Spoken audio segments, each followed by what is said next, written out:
Ils avaient des tourne-disques, bien sûr, mais ce n'étaient pas des platines avec lesquelles on pouvait pitcher. Alors je me suis demandé comment ça pouvait bien fonctionner. J'ai lancé une platine et j'ai essayé d'en ralentir ou d'en accélérer le mouvement. Au début, c'était pas terrible et j'ai tâtonné à l'aveuglette pendant pas mal de temps. Je me suis bien amusé et j'ai fini par comprendre la manière dont les musiques dance étaient structurées.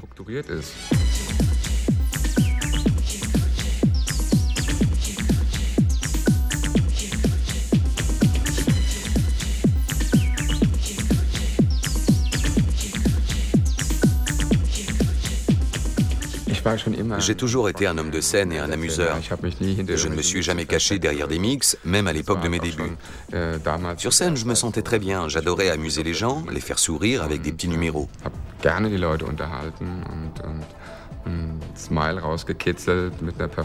À l'époque, je jouais au Dorian Gray, mais je voyageais déjà beaucoup.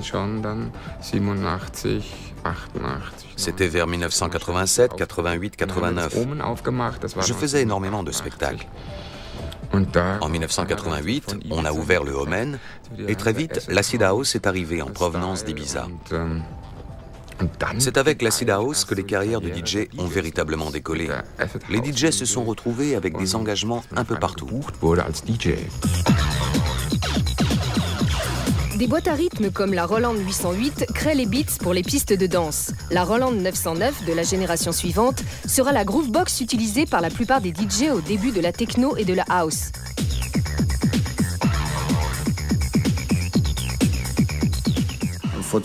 Il y a 20 000 ans, quelqu'un s'est amusé à cogner sur un arbre creux. Aujourd'hui, on fait ça sur une 808 ou une 909. D'un point de vue organique, l'effet est très similaire. La basse, c'est ce qui fait bouger les gens. Alors que les fréquences moyennes les font plutôt crier. L'impulsion de la basse passe directement dans le corps. Ça veut dire que les battements du cœur essayent de s'adapter au rythme de la basse. C'est la raison pour laquelle, dans la musique dansante, le tempo de la basse se situe très souvent autour de 120 ou 130, parce que ça correspond à la fréquence cardiaque d'une personne en état d'excitation. C'est ce qui conduit à une excitation générale. Chez certains fans de musique, l'excitation fait bientôt place à l'indignation. Une marée noire de production de mauvaise qualité envahit les charts.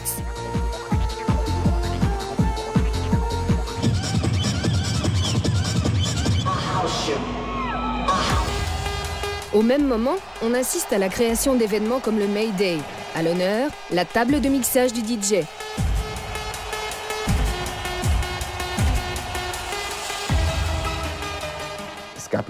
On a beaucoup parlé du pouvoir que le DJ est supposé avoir sur le public. Pour moi, c'est l'inverse qui est vrai. Quand il y a 1 millier de personnes dans une salle et que tu es tout seul derrière tes platines, la question du pouvoir est assez vite réglée. Un bon DJ doit connaître son matériel sur le bout des doigts. Il doit savoir ce qui plaît au public. Il doit pratiquement savoir lire dans les pensées des gens sur la piste pour deviner ce qu'ils ont envie d'entendre. Quand j'ai une idée assez précise de l'atmosphère que j'ai envie de transmettre, je me sers principalement de morceaux instrumentaux. Ensuite, je travaille jusqu'à ce que le feeling passe. Si j'y arrive, généralement, le public suit. Une autre façon de travailler est de partir d'un thème précis. Dans ce cas de figure, on va utiliser des paroles parce que certaines choses ne sont pas transmissibles uniquement par la musique instrumentale. Donc on se sert de textes en relation avec le thème.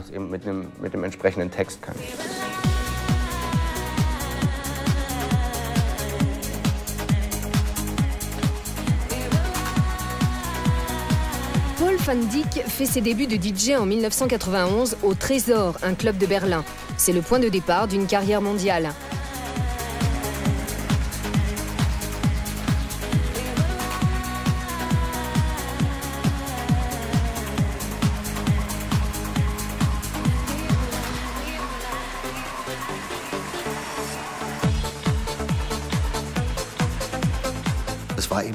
C'était une fête énorme, avec une énergie incroyable. Et la meilleure façon de canaliser cette énergie, c'était de faire danser le public sur un tempo super rapide. La Love Parade à Berlin. Dans les rues de la capitale allemande, des millions de personnes défilent sur une musique créée par des artistes de la platine. Entre la culture DJ et la culture des jeunes, l'heure est à la fusion. À ma connaissance, aucun DJ n'a encore été décoré de la Légion d'honneur. Mais les DJ bénéficient tout de même d'une certaine reconnaissance de la part de la société. En 1996, j'ai obtenu un prix culturel pour mon travail en faveur de la culture techno. Ce n'est pas rien quand même.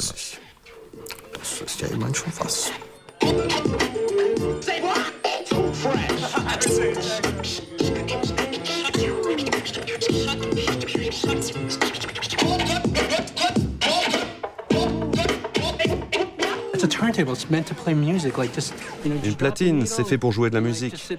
Tu poses le diamant et tu savoures le son. Que ce soit Miles Davis, Metallica, Iron Maiden. Et puis un beau jour, quelqu'un a fait tourner le disque en avant et en arrière. Et s'est dit, putain, c'est trop fort, qu'est-ce que je pourrais faire d'autre? Et ça a fait un carton. On propose un cours intermédiaire où on apprend à composer un set. C'est pour les gens qui ont envie d'être DJ dans un club, qui veulent mixer, ce genre de choses. Et on a aussi un cours plus axé sur la manip des platines, qui va un peu plus loin dans les techniques de scratch. Tout dépend de l'aspect de cet art que tu as envie d'explorer. The speed adjustment for our start and our break. All right, this is our start and also our break. Okay, if I want to change the speed that it starts or breaks, I'm going to turn this dial here. So all the way to the left is the lowest amount of time it's going to take to start. It's going to be instant. Boom, right away. If I turn the dial to the right, I'm going to get a longer start time, meaning it's going to drag out and start slower and finally get the motor up to speed. Okay? Same thing with my brake. Right now it's on a short brake time. It's going to stop right away. If I want to slow that down, I can turn my brake time to the right. It's going to increase the time, right?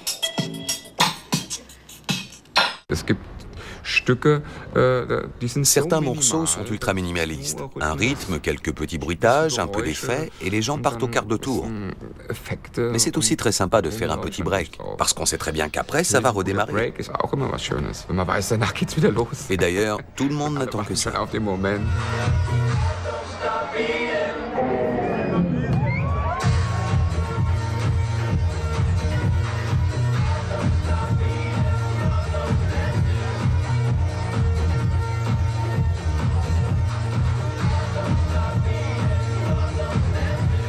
Ouais, je pense que chacun se qualifie et se définit par ce qu'il va jouer.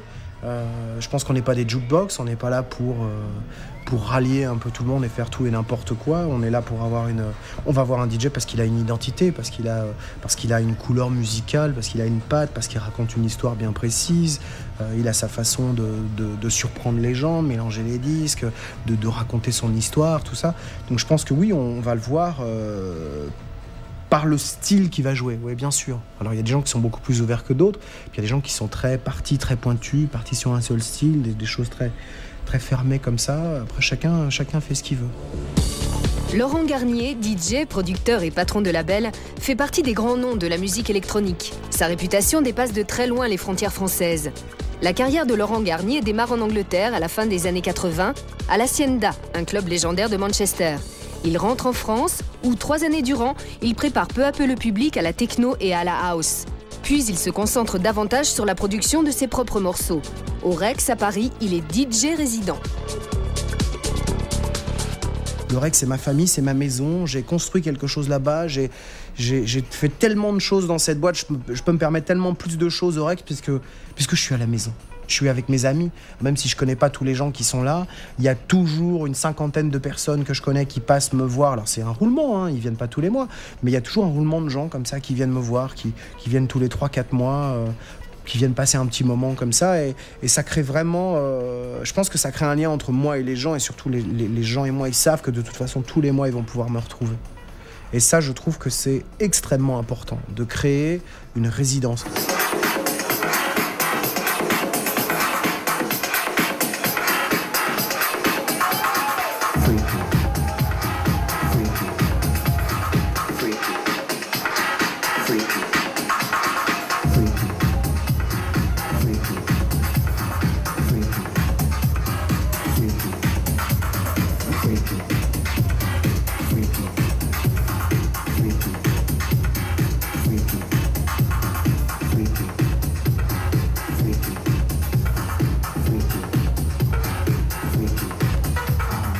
vrai qu'un soir où moi, je me dis, tiens, allez, je vais jouer ça. Et où j'ai peur de le jouer en me disant, putain, ça va pas marcher, qu'est-ce qui va se passer? Et ça, c'est souvent des moments importants. Alors ça passe ou ça casse, mais quand ça passe, on se dit, ouais, on y est encore arrivé ce soir. Donc c'est, ouais, essayer de se surprendre, essayer de surprendre les gens, surtout pas essayer de répéter ce qu'on a fait la veille. C'est-à-dire qu'on peut très bien faire un mix qui va très bien marcher un soir, qui va enflammer la salle, l'essayer le lendemain et ça va tuer l'ambiance. Parce que les gens vont vraiment sentir que c'est du réchauffé. Un DJ ne va pas assommer les gens d'entrée de jeu. Musicalement, il faut aller les chercher. Il faut les accompagner, comme si on les emmenait en voyage. Et puis, au bout d'un moment, on se rend compte qu'ils commencent à surchauffer, que ça fait 3 heures qu'ils se défoncent et que donc il est temps de les laisser se calmer. Avec le public, on crée quelque chose qui ressemble à une vague. Arrivé à un certain point, il faut la laisser redescendre. Avec moi, le public s'attend toujours à être surpris. Moi aussi, j'aime la nouveauté. Certains ont besoin d'une petite heure pour bien entrer dans le son.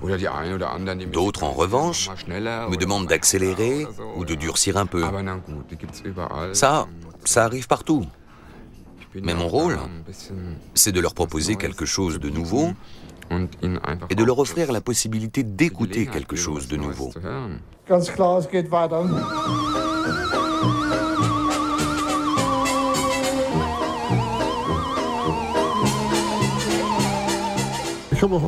Un jour, j'ai joué sur la place Hans Albers au lounge. À 4 heures du matin, les filles des maisons closes avoisinantes sont venues se plaindre parce qu'on passait du Duke Ellington. Et on avait mis tellement fort que les murs vibraient. C'est des choses qui arrivent. Mousse T, un DJ de Hanovre, est devenu une star mondiale avec son tube Horny. Sa nomination pour le Grammy du meilleur remixeur constitue jusqu'à présent le point d'orgue de sa carrière. Le remix devient une facette à part entière du métier de DJ. J'ai commencé à travailler en tant que DJ quand j'étais étudiant, parce que j'avais besoin d'argent. Comme j'avais une sacrée collection de disques, un copain m'a dit « Dis donc, t'as pas envie de faire le DJ ?» C'est comme ça que je me suis lancé. À l'époque, on écoutait surtout du rock, du funk et de la soul. Dans les clubs, j'ai commencé à découvrir la musique électronique. Je devais avoir quelque chose comme 18 ans.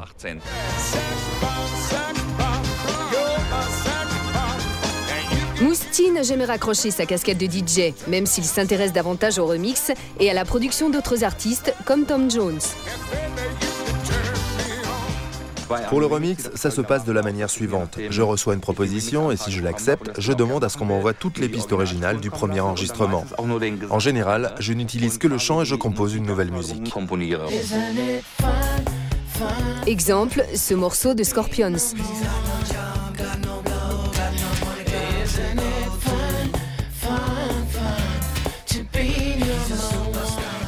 Après, si la maison de disques le souhaite, je peux aussi faire une version pour les radios et une version spéciale pour les clubs.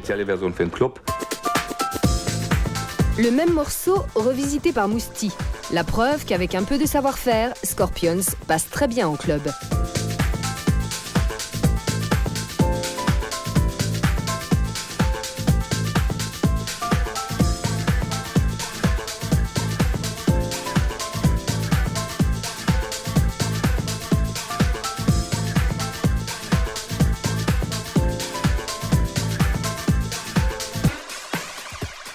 On me voyait un peu comme un extraterrestre.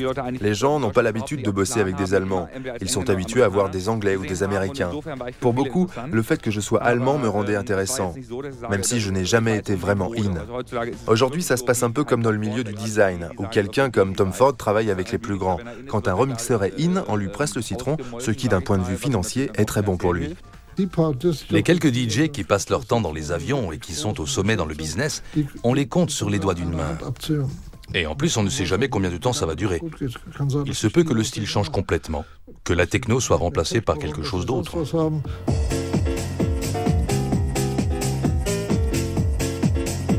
David Morales a grandi dans les rues de Brooklyn. Sa passion du mix date d'une fête à l'université où il a eu l'occasion d'observer un DJ à l'œuvre. David Morales se lance à son tour dans l'aventure. Peu de temps après, il est DJ résident au Red Zone, l'un des clubs new-yorkais les plus illustres. Les premières productions et remixes personnels suivent rapidement.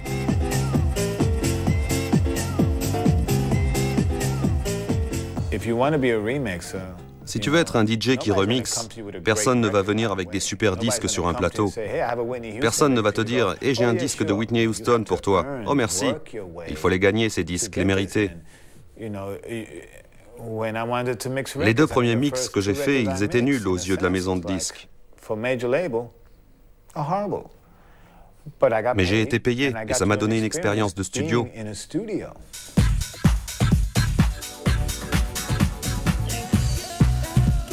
David Morales a mixé des versions club pour des stars comme U2, Madonna, Michael et Janet Jackson, Tina Turner et les Spice Girls.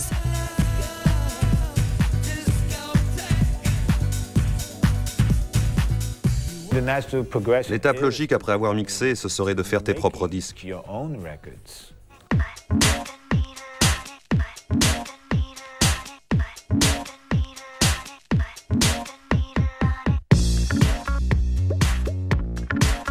Comme bien des légendes, celle-ci commence dans la chambre d'enfant.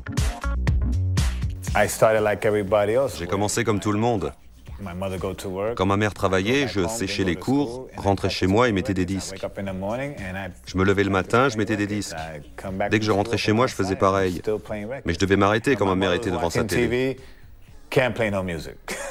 Les gens ont toujours eu accès aux instruments traditionnels, comme la guitare ou le piano. C'est facile de prendre des leçons chez un professeur particulier ou dans une école de musique. Mais depuis quelques années, on vend 2 fois plus de platines que de guitares aux États-Unis. C'est sûr, il en faut 2 pour mixer, mais ce n'est un secret pour personne que les gens sont attirés par cette forme artistique. Et nous, on est là pour leur donner les bases. Good, all right, you guys are going to be a good class. This is how I judge my class. If everybody picks up the record and they hold it like this, I'm in for a long semester if everybody's like this. People who put their hands on the records, I like. Guys, this is not like an original Elvis pressing. It's not an original James Brown song. You know, let's get these records dirty. C'est presque contre son gré que Miss Kittin se lance en 1993 dans une carrière de DJ. Un jour, elle se moque d'un mix produit par son petit copain de l'époque. Celui-ci lui répond qu'elle n'a qu'à faire mieux, ce qu'elle s'empresse de faire. Pour moi, c'est un moment où je me régénère, d'une certaine manière, et ça me nourrit aussi. C'est tellement facile, j'embarque mes disques et j'y vais. Je joue la plupart du temps dans des endroits que je connais, alors ça ne risque rien. Je dépense beaucoup d'énergie quand je mixe, mais j'en ai vraiment besoin. Si je devais garder cette énergie en moi, je sais que je serais complètement instable.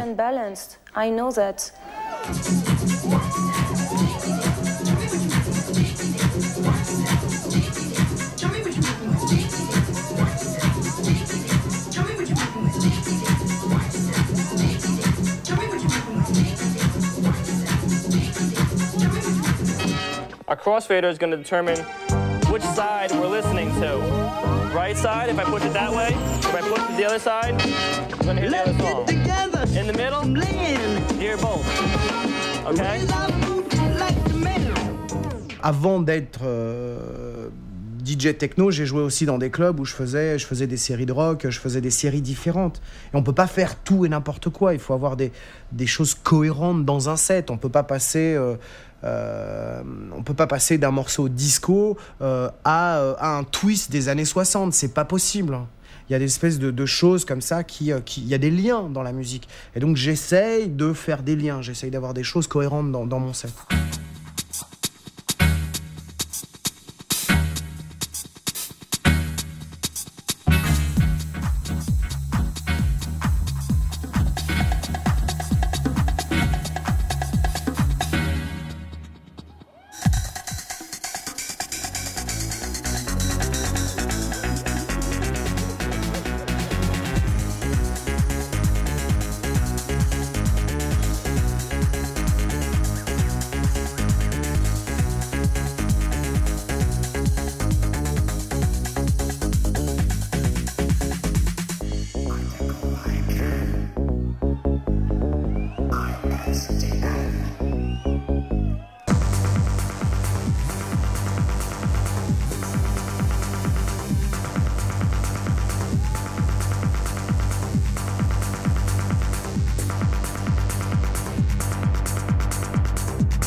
Laurent Garnier, for every French DJ, is like a godfather. Pour tous les DJ français, le patron, c'est Laurent Garnier. No one was Avant lui, personne ne défendait notre musique.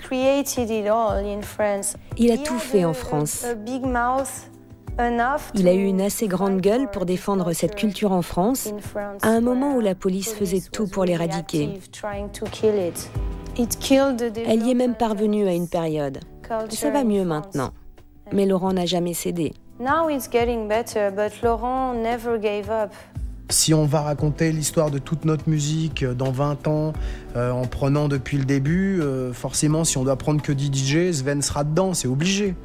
On ne peut pas oublier Sven pour tout ce qu'il a fait, tout ce qu'il a construit en Allemagne. C'est un personnage. Alors après, bon, il a sa façon de travailler, moi j'ai la mienne, on fait chacun notre truc.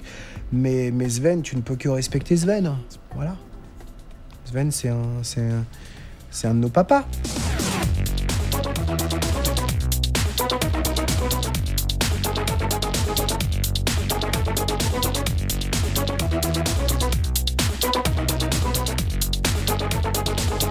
D'un côté, le DJ créateur d'ambiance qui se contente de passer des disques, de l'autre, le virtuose des platines qui retravaille ses morceaux jusqu'à les rendre méconnaissables. Au fil des années, la limite entre les deux devient plus floue.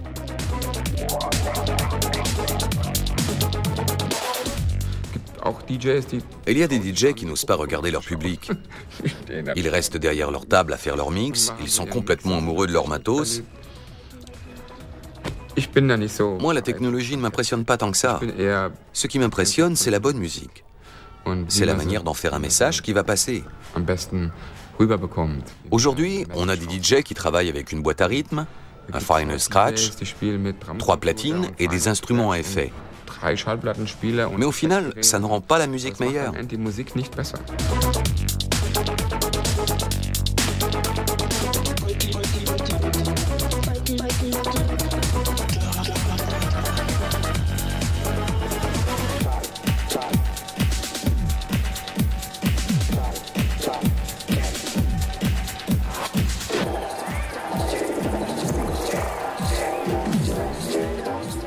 Pour moi, le pire, je crois que ce serait l'immobilité.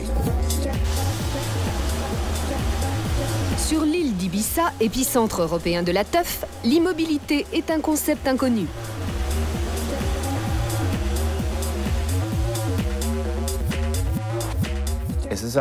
C'est une super île en Méditerranée où il fait bon vivre et où les Anglais et les autres Européens viennent fuir le climat continental. Et par-dessus le marché, on peut passer ses soirées dans un club sympa. C'est vraiment génial. C'est le côté universel du clubbing qui est merveilleux. Tu peux aller dans n'importe quel club du monde. Le pays, la langue, la culture changent. Mais quand tu arrives sur la piste de danse, c'est partout pareil.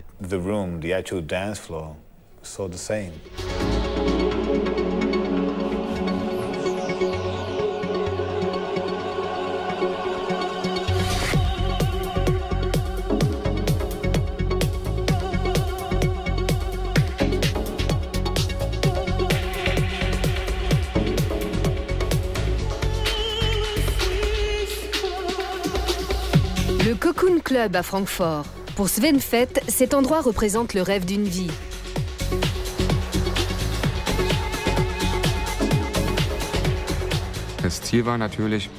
Le but, c'était de créer un club d'un genre nouveau, adapté à notre époque, où les gens de tous les milieux pourraient se mélanger. Aussi bien l'employé de banque que le créatif d'une boîte de pub, l'étudiant, le passionné de musique, le fashion junkie. Un club où tous ces gens pourraient se retrouver, faire la fête ensemble, sans avoir peur de se côtoyer.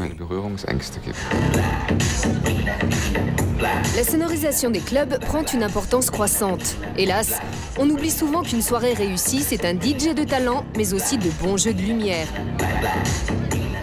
Je trouve que la lumière, c'est aussi important que la musique et il faut créer des ambiances avec les lumières. Un light jockey peut tuer littéralement un set de DJ, mais complètement le tuer. Autant qu'il peut vraiment l'aider à emmener les gens quelque part. C'est super important. J'aime des moments où il y a beaucoup de lumière. Je trouve qu'il faut créer des contrastes. C'est comme la musique, c'est pareil, c'est la même chose.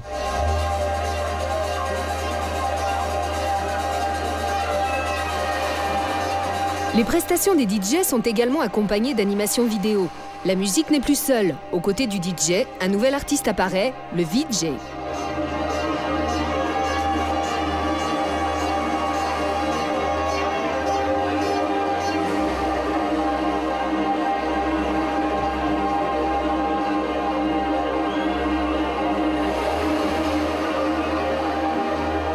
Certains artistes, comme DJ Spooky, créent leur mix en direct sur des collages vidéo. Pour les clubbers, la soirée devient un happening audiovisuel. Le concept du DJ est en plein renouveau. On travaille sur des citations. Espace de vie et pistes de danse se confondent. Mais pour un DJ, le plus important reste sa collection de disques. Tous les collectionneurs sont un peu fêlés, que ce soit les philatélistes, les numismates ou les collectionneurs de disques. Quelque part, on est tous un peu malades. Malade ou pas, chaque DJ considère sa caisse de disques comme son coffre à trésors perso. Les albums qui restent plusieurs semaines dans la caisse sont ceux qui passent le mieux en club. Ces précieuses caisses suivent leurs propriétaires aux quatre coins du monde et la plus grande crainte des DJ est qu'elles se perdent en cours de route.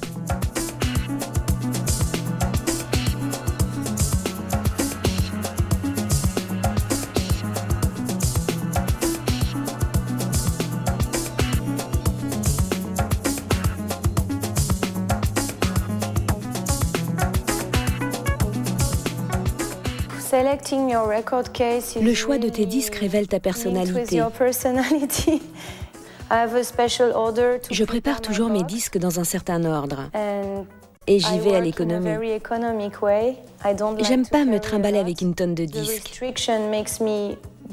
Comme je n'en prends pas beaucoup, j'ai toujours des trucs spéciaux. Et puis il y a ma sélection de vieux morceaux que je dégaine. C'est mon arme secrète. Il y a des disques qu'on trouve très bons au début et qu'on va effectivement garder pendant 6 mois. D'autres, on les trouve bons au début et au bout de 2 semaines, on les ressort de la caisse. À chaque fois que je suis invité dans un club et que j'écoute ce qui se passe, je me rends compte systématiquement qu'il leur manque la diversité. Alors bien sûr, ils jouent des morceaux différents, mais d'un point de vue rythmique, c'est la même chose toute la nuit durant. À mon avis, ils n'ont pas besoin d'apporter 300 disques. Une vingtaine leur suffirait amplement. L'électro, c'est particulier. Si tu n'as pas vécu les années 80, si tu n'as pas un lien personnel avec l'électro, tu te dis forcément que c'est une musique de drogué.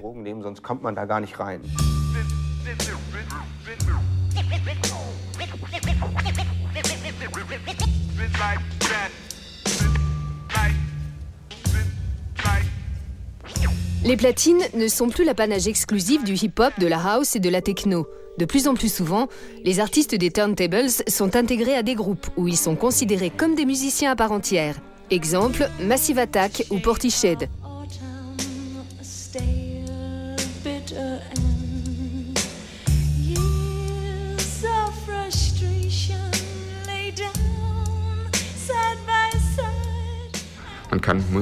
Il est toujours possible de réinterpréter une musique différemment. Et justement, à notre époque, avec toutes les technologies, les logiciels et les programmes informatiques, c'est devenu une science à part.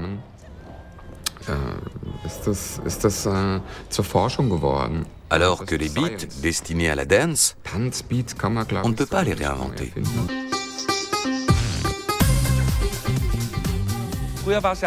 Avant, quand on voulait un morceau de dance efficace, il suffisait de faire quelque chose de bruyant, de rapide et de dur. Tant que ça balançait, tant que ça décoiffait, ça suffisait. L'effet produit suffisait à imposer le disque. Entre-temps, les choses ont changé. Aujourd'hui, à l'instar de ce qui se passe dans la musique pop ou dans n'importe quel autre genre musical, les morceaux dance doivent avoir quelque chose de spécial. Un son spécial qui va faire que les gens vont se dire « ça, c'est unique en son genre ». Le problème des morceaux instrumentaux, c'est que tu ne peux pas les fredonner. Il faut que le morceau soit identifiable par sa spécificité. Pour moi, c'est le critère principal. Depuis quelques années, des formations comme Faithless prouvent que les groupes de dance fonctionnent bien sur scène. À sa manière, la musique dance est une forme de travail artisanal.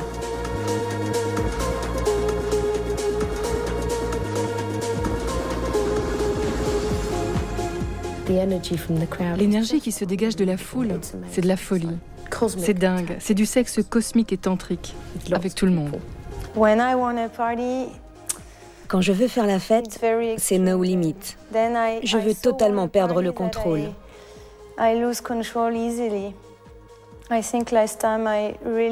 La dernière fois que j'ai vraiment fait la fête, des amis ont dû me ramener. Ils sont restés dormir chez moi parce qu'ils n'étaient pas sûrs de me retrouver en vie le lendemain. Come on, y'all, let's...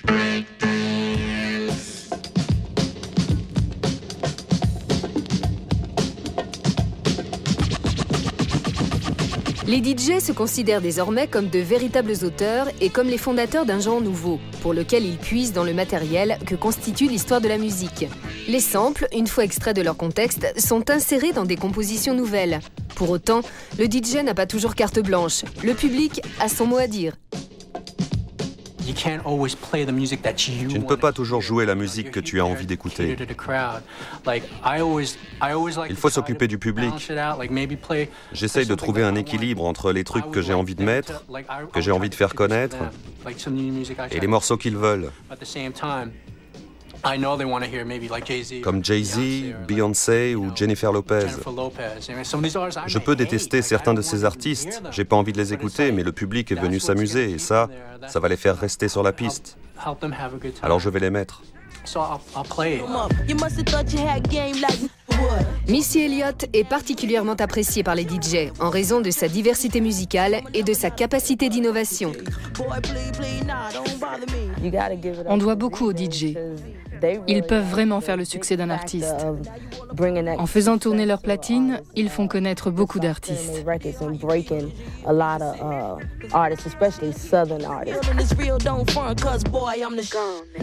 Respect pour les DJ. Sans eux, il y a pas mal d'artistes qui ne seraient pas là où ils en sont aujourd'hui. Au cours d'une soirée, il y a un tas de difficultés qu'il faut essayer de contourner. Il y a toute une série de trucs et de méthodes pour se tirer d'affaire. Quand ça foire, le plus urgent, c'est de comprendre pourquoi c'est en train de foirer. On voit régulièrement des DJ qui paniquent quand ça ne se passe pas bien, qui essaient de s'en sortir en envoyant un tube après l'autre. Ça a pour effet de saborder définitivement l'ambiance parce que chacun se rend compte que le DJ est en train de partir en vrille. Les gens le sentent et ça devient vraiment lourd.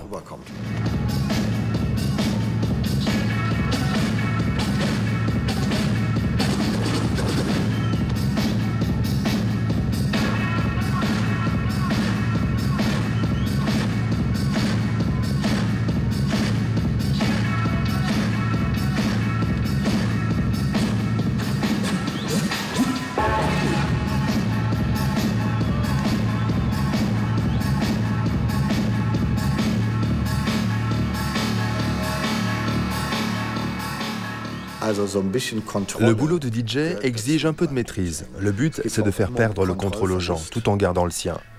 Quand le public pleure, c'est parfait. Mais si le DJ se met à pleurer, il va mouiller ses disques. Et ça, c'est pas top.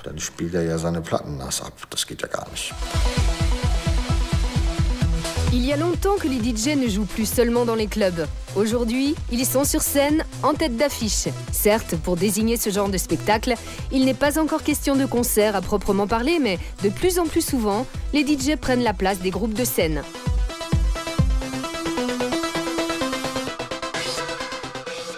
Je crois que le meilleur show de ma vie, c'était il y a 3 ans au Japon, au Club Wire. L'interaction avec le public a atteint un niveau proche de l'hystérie. Il me lançait des trucs. J'ai reçu des objets pendant que je jouais. À un moment, une couronne en plastique est arrivée je ne sais d'où. Moi, je suis à moitié tombé dans le public. Tout le monde sautait. Je ne m'en souviens même plus en détail. En tout cas, ça a été le spectacle le plus intense de ma vie.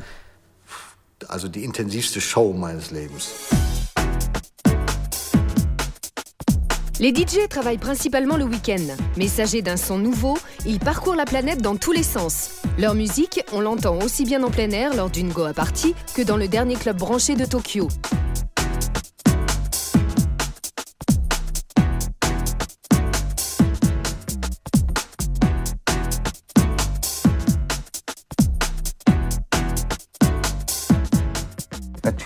Chaque pays est différent. Chaque club et chaque public sont particuliers. Mais il y a tout de même un dénominateur commun. C'est le fait de se retrouver et de vivre un moment dans la musique électronique. À partir de là, vous vous fichez totalement de savoir si c'est un Japonais, un Américain ou un Allemand. La seule chose qui compte, c'est ce ressenti commun de la musique électro.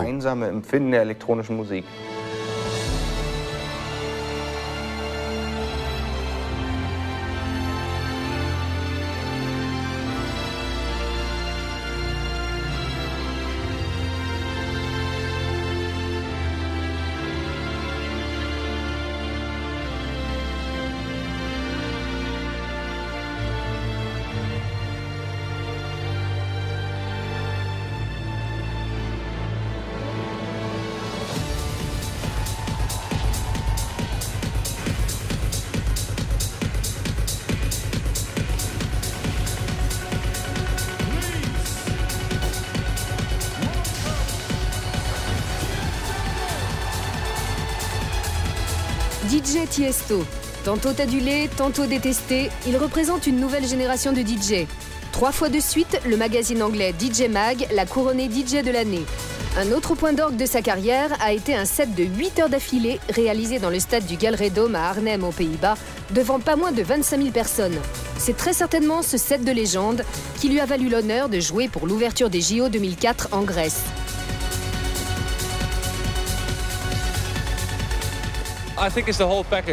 Je pense que c'est un tout. Il y a mon activité de DJ, mais aussi mes propres productions, mes remixes, mes performances live.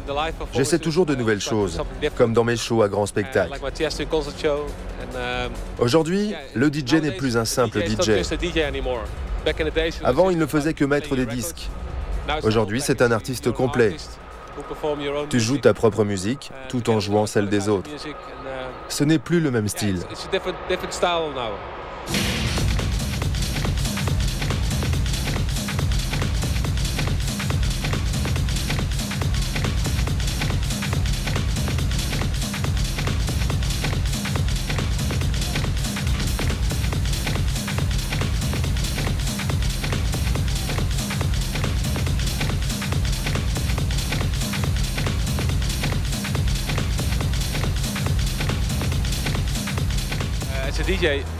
On peut sortir de la scène underground quand on est DJ. Les DJ ont toujours été underground. Je suis un de ceux qui sortent un peu de ça en faisant des trucs à Euro Disneyland ou aux Jeux Olympiques. C'est une bonne chose pour tous les DJ, parce que plus tu atteins de personnes, plus elles s'intéresseront à la dance. Tout le monde est gagnant.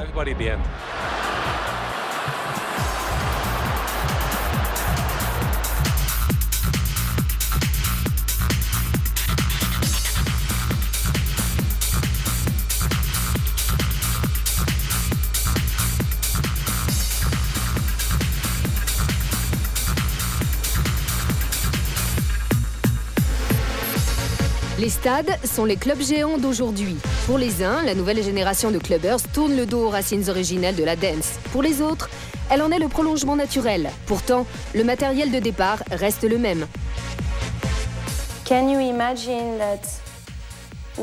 Tu te rends compte, malgré tous les progrès technologiques qu'il y a eu ces 20 ou 30 dernières années, on est toujours à faire tourner ces bonnes vieilles platines. Au début, je n'avais pas les super platines techniques avec lesquelles tout le monde bosse aujourd'hui. On travaillait avec une platine basique. C'était vraiment du bricolage. Mais paradoxalement, c'est sans doute parce que je n'ai pas eu d'entrée de jeu du matos de haut niveau que j'ai pris le coup de main et appris la technique. De plus, à la base, j'ai un réel intérêt pour la musique. Je m'intéresse à la manière dont un morceau est structuré ou à la façon dont la musique fonctionne. C'est un intérêt que j'ai toujours eu, parce que j'ai toujours aimé ce genre de musique, et parce que je l'aime toujours.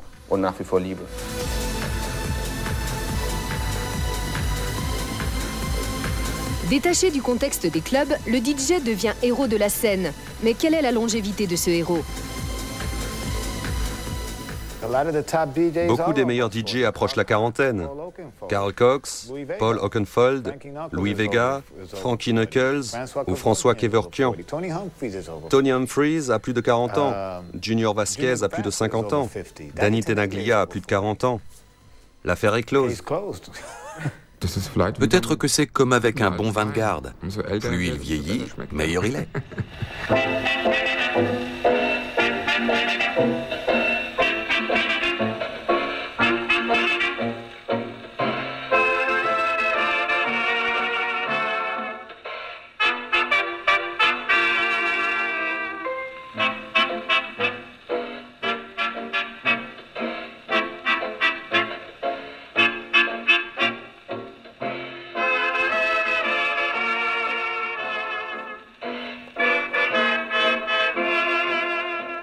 Je me souviens d'un jour où j'ai commencé à 15 h. J'ai fait un thé dansant jusqu'à 19 h et ensuite un petit orchestre a joué pendant 1 heure.